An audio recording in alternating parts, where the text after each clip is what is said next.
Hi guys. Welcome again from quarantine.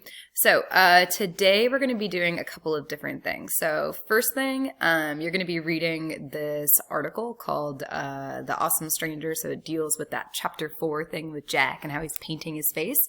That's pretty significant. So I want you guys to kind of think about how that resonates within the novel as a whole.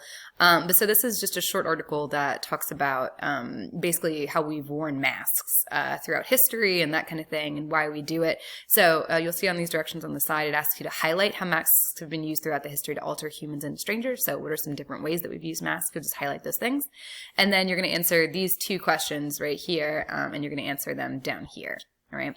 The first question asks about why do you think Jack wants to become an awesome stranger? Is it about freedom? Is it about being a different version of himself? You know, is it because he wants to take part in taboo behavior? Whatever it is, it can be any of those three, and you're just going to use novel or evidence from the novel to support your answer for why you think he's doing that. And then I want you to pick one theme from that list of 7 that we have to link to the information in the article. I want you to use at least one quote from the article and one from the novel to back up your choice and explain why you think that theme is significant to this reading. Right.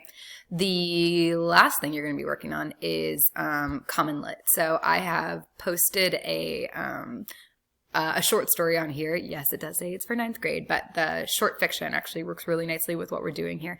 So it's about a man in a well, shockingly enough. You'll have a couple questions to answer afterwards, and you'll just kind of follow the directions that Common Lit gives you. All right. I believe that is all that we have for today. Just make sure that you're posting everything in Google Classroom and keeping up with stuff. All right. Bye, guys.